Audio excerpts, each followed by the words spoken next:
Okay, so today we're going to talk about the 3 big mistakes you need to avoid when learning guitar. First mistake is buying too many books. Now, I get the idea. A lot of people like to buy lots of books because they feel that they want to cover all the different styles of music that they're into, and they want to be able to get all the different skills that they feel they need to acquire in order to play guitar.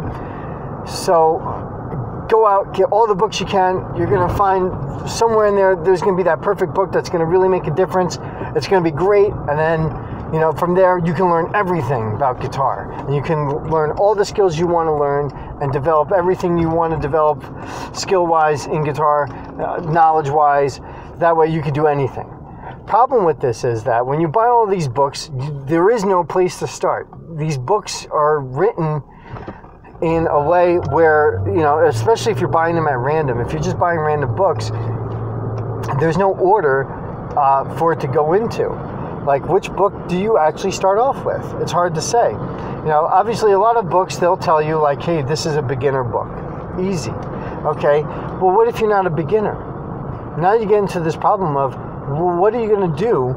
Like, what book is going to be right for you? You can't really tell. This says intermediate, but what does that even mean?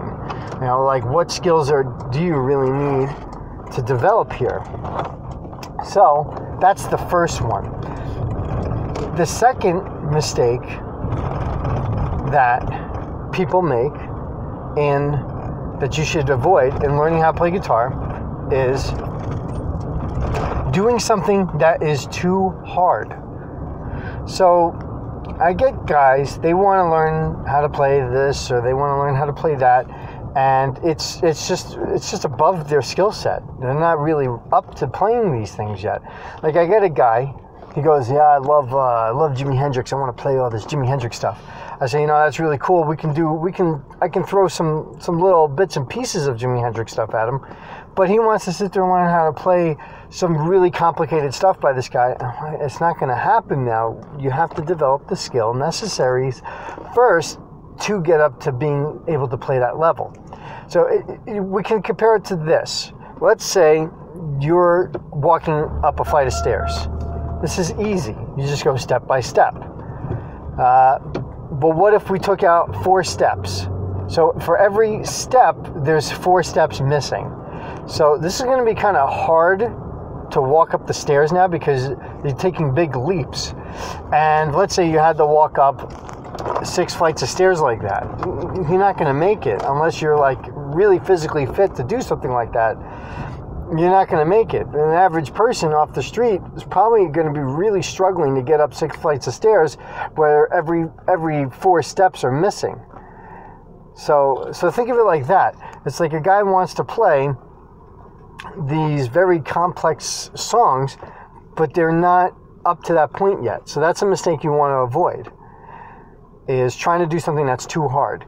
You may get upset about it, and it may not be what you want to hear, but if you really want to get to those points and you want to get to that stuff, you have to understand that there is a limitation.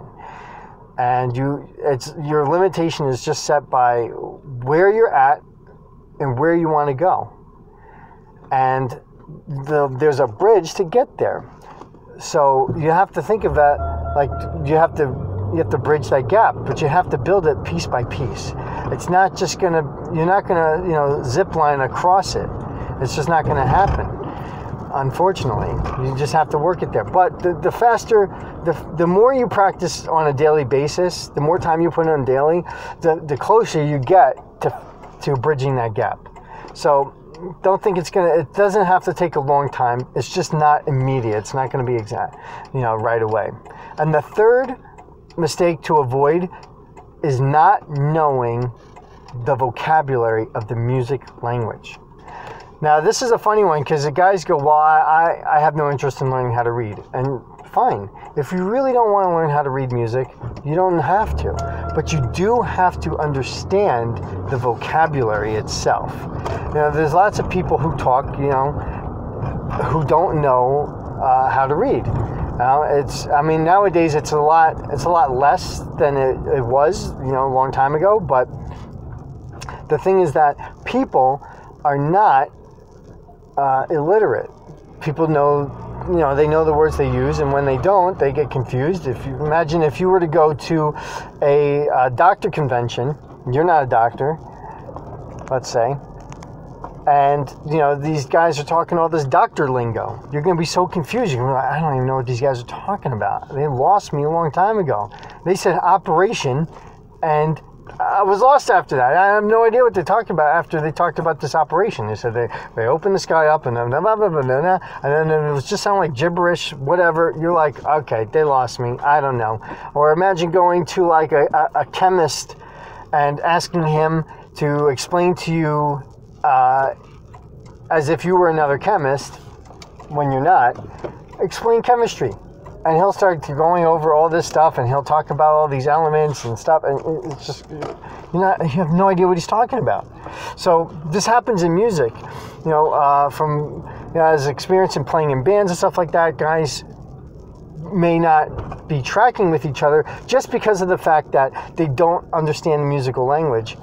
And maybe one guy does. He starts talking in this lingo, and these other guys don't understand it yet, or they don't really track with what he's saying. So they go into this, I don't know, whatever. And there's this big disagreement or something. But this happens especially with students when trying to learn. What they run into is that they really just don't know the musical language. They don't know the vocabulary, and it becomes very confusing. So what happens is they feel like this is not a subject for them. They're not a part of the subject, and they give up. And really, that's a big part of why people give up on a subject, especially music. Music has a lot of terms that just don't exist anywhere else or in the same kind of way. Like if I went up to a random person and said, hey, what's a note? There we go. It's like a little, you write down on a piece of paper, like a little information for somebody. Yeah. But in music, note means something totally different. And because of that, this musical language needs to be understood. So those are the three things you want to avoid, and I'm going to have a remedy for all three of them, and we'll talk about that next time. Thanks for listening.